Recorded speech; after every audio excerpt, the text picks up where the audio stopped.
Hello friends, welcome back to tasty food with Divya channel. இன்றைக்கி நம்ம சேனலில் ரொம்ப சிம்பிளான அதே சமயம் ரொம்ப ஹெல்த்தியான அண்ட் டேஸ்ட்டான கேரட் ரைஸ் எப்படி பண்ணுறதுன்னு பார்க்க போகிறோம்.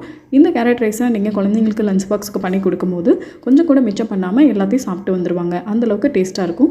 இந்த கேரட் ரைஸ் எப்படி பண்ணுறதுன்னு பார்க்கறதுக்கு முன்னாடி நம்ம channel tasty food with Divya சேனலில் சப்ஸ்கிரைப் பண்ணாதவங்க சப்ஸ்கிரைப் பண்ணிவிட்டு பக்கத்தில் இருக்க பெல் ஐக்கானை கிளிக் பண்ணிக்கோங்க. வாங்க கேரட் ரைஸ் பண்ண ஸ்டார்ட் பண்ணிடலாம். ஸ்டவ் ஆன் பண்ணிவிட்டு ஒரு பேன் அடுப்பில் வச்சுக்கோங்க. பேன் நல்லா சூடானதும் 1 டேபிள் ஸ்பூன் எண்ணெய் சேர்த்திக்கோங்க.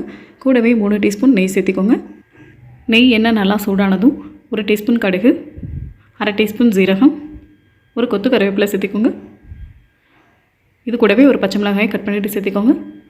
கடுகு ஜீரகம் நல்லா பொரிஞ்சதும் 1/2 டீஸ்பூன் பூண்டு, 1 டீஸ்பூன் இஞ்சி ரெண்டையும் துருவிட்டு சேர்த்திருக்கேன். இதுக்கு பதிலாக நீங்கள் இஞ்சி பூண்டு பேஸ்ட்டாக கூட சேர்த்திக்கலாம்.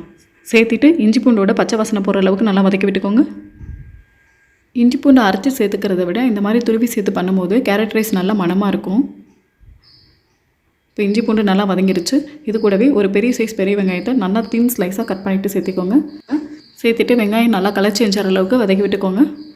வெங்காயம் நல்லா வதங்கினதுக்கப்புறம் 1/4 டீஸ்பூன் கரம் மசாலா, 1/2 டீஸ்பூன் சாம்பார் தூள், 1/4 டீஸ்பூன் காஷ்மீரி மிளகாய் தூள் சேர்த்திக்கோங்க. இது குழந்தைங்களுக்கு கொடுக்கறதுக்காக நான் கம்மியான அளவுக்கு காரம் சேர்த்திருக்கேன். உங்களுக்கு எந்த அளவுக்கு காரம் வேணுமோ அந்த அளவுக்கு சாம்பார் தூள் சேர்த்திக்கோங்க. இது ஒரு 10 செகண்ட் எண்ணெயிலே வதக்கி விட்டுருங்க.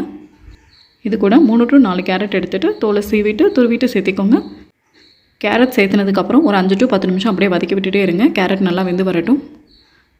இப்போ நம்ம சேர்த்துன அளவுலேருந்து நல்லா கம்மியாகிடுச்சு பாருங்கள். இப்போது ஒரு 10 நிமிஷம் ஆகிடுச்சு. கேரட்டும் நல்லா வெந்துடுச்சு. இந்த ஸ்டேஜில் நம்ம வடித்து வச்சுருக்கிற சாதத்தை கொஞ்சம் கொஞ்சமாக சேர்த்துட்டு நல்லா கலந்து விட்டுக்கோங்க.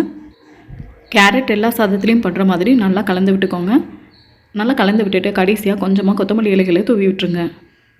அவ்வளோதாங்க. ரொம்ப டேஸ்டியான அதே சமயம் ரொம்ப ஈஸியான ஹெல்த்தியான லஞ்ச் பாக்ஸ் ரெசிபி ரெடி ஆகிடுச்சு. இந்த ரெசிபியை நீங்களும் உங்கள் குழந்தைங்களுக்கு செஞ்சு கொடுத்து பாருங்கள். கொஞ்சம் கூட மிச்சமே இல்லாமல் எல்லாத்தையும் சாப்பிட்டு வந்துடுவாங்க.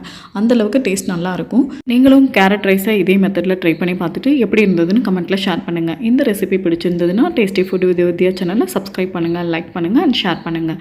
தேங்க்யூ ஃபார் வாட்சிங். Bye bye.